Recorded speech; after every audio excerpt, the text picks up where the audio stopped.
শিক্ষার্থীবৃন্দ, আসসালামু আলাইকুম। পঞ্চম শ্রেণী 2021 সালে পঞ্চম শ্রেণীর অনলাইন ক্লাসে তোমাদের স্বাগতম। আশা করি তোমরা ভালো আছো, সুস্থ আছো। কি খুবই উদ্গ্রীব হয়ে গেছো কবে স্কুলটা খুলবে, তাই না? শীঘ্রই স্কুলটা খুলবে, কিন্তু তার আগে তো তোমাদের ঘরে বসে থাকলে চলবে না, ক্লাস পড়াশোনাও করতে হবে।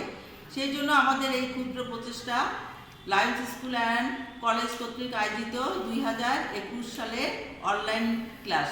আমি আফরোজা বেগম রোজি তোমাদের বাংলা বিষয় নিয়ে আলোচনা করব। তোমরা তো বই তো অনেক দিন হয়ে পেয়েছো, জানুয়ারি মাসেই পেয়েছো। বইটার প্রথম গল্পটার নাম কি তোমাদের মনে আছে? অবশ্যই, তাই না? এই দেশ এই মানুষ। আজকে আমরা এই দেশ এই মানুষ গল্পটি নিয়ে আলোচনা করব। তোমরা অবশ্যই গল্পটা পড়েছো। তোমরা বইটা কাছে নাও, আমিও বইটা নিচ্ছি। দেখো, তোমরা বইটা কাছে নাও। এই দেশ এই মানুষ, প্রথম গল্পটির নাম হলো এই দেশ এই মানুষ। দেখো, এই যে আমি পুরাটা, তোমরা তো গল্পটা পড়েছো, আমি পুরাটা পড়বো না। আমি শুধু তোমাদেরকে এই যে দেখাচ্ছি, এই গল্পটা তোমরা পুরা পড়বা। পড়ে পড়ে তারপর শেষে দেখো তোমাদের আছে অনুশীলনী। অনুশীলনী থেকে এগুলো পড়বা। তার আগে দেখো এই দেশ এই মানুষের তোমরা শিখন ফল কি শিখতে পেলা। দেখো, ক্ষুদ্র জাতিসত্তার সংস্কৃতি ও ঐতিহ্য জানবে। এখানে ক্ষুদ্র জাতিসত্তা বলতে কাদের বোঝানো হয়েছে নিশ্চয়ই জানো। গারো, চাকমা, সাঁওতাল, এদেরকে ক্ষুদ্র জাতিসত্তা বলা হয়। এদের ভাষা, এদের ঐতিহ্য ভাষা বলতে তারা কোন কোন ভাষায় কথা বলে, তাদের সংস্কৃতি, তারা কি নাচ গান করে, এগুলো, তাদের পোশাক, এগুলো সম্পর্কে তোমরা জানতে পারবে। তারপরে 2 নম্বরে দেখো বিভিন্ন ধর্ম ও ধর্মীয় উৎসব সম্পর্কে জানবে। বিভিন্ন ধর্ম, যেমন আমরা কি মুসলমান আছি, আমরা হিন্দু, বৌদ্ধ, খ্রিস্টান। মুসলমানদের ধর্মীয় উৎসব ঈদুল আজহা, ঈদুল ফিতর। হিন্দুদের সবচেয়ে বড় যে উৎসবটা সেটা হলো দুর্গা পূজা। তারপর বৌদ্ধদের বৌদ্ধ পূর্ণিমা, খ্রিস্টানদের বড়দিন। এই যে এইগুলো সম্পর্কে তোমরা জানবে বা শিখবে। তারপরে আসো দেখো বাঙালির বিচিত্র পেশা সম্পর্কে জানবে। বাঙালির তাদের বিভিন্ন পেশা। বাংলাদেশে কি ডাক্তার, ইঞ্জিনিয়ার থেকে শুরু করে জেলে, কামার, কুমার, অনেক পেশার লোক বাস করে, তাদের সম্পর্কে তোমরা জানতে পারবে। তারপর বাংলাদেশের জনজীবনের বিচিত্রতা। বাংলাদেশে বাঙালি ছাড়াও বিভিন্ন ভাষার মানুষ বসবাস করে, তাদের আচার আচরণ, তাদের চালচলন, তাদের এই বিচিত্রতা সম্পর্কে তোমরা জানতে পারবে। তারপর দেশকে ভালোবাসার কারণ সম্পর্কে জানবে।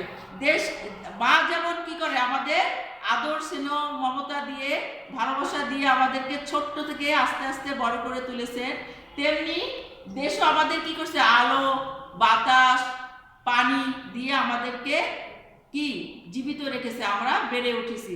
এই আলো বাতাস, দেশের আলো বাতাস পানি দিয়ে আমাদের প্রাণ এসেছে। তাহলে এইগুলো সম্পর্কে আমরা জানতে পারবো। তাহলে তোমরা সেই সাথে গল্পটা তোমরা বাসায় আবারও পড়বে। গল্পটা পড়ে এই যে এখানে দেখো বইয়ের অনুশীলনীতে যে আছে শব্দগুলো, এই শব্দগুলো তোমরা খাতায় লিখবে। তারপর শূন্য স্থানগুলো খাতায় লিখবে এবং প্রশ্নের উত্তরগুলো যদি তোমরা পারো পড়বে, না পারলে এগুলো তোমরা পরে আমি তোমাদের সঙ্গে আলোচনা করব। কিন্তু অনুশীলনীর শব্দ এবং শূন্যস্থানগুলো অবশ্যই তোমরা খাতায় লিখবে।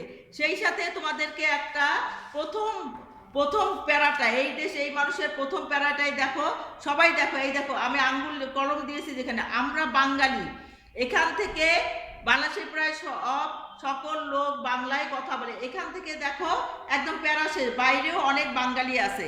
এইটুকু তোমাদের কিন্তু প্রশ্ন ধারা থাকবে, একটা উদ্দীপক দেওয়া থাকবে, সেখান থেকে শব্দার্থ এবং প্রশ্ন থাকবে।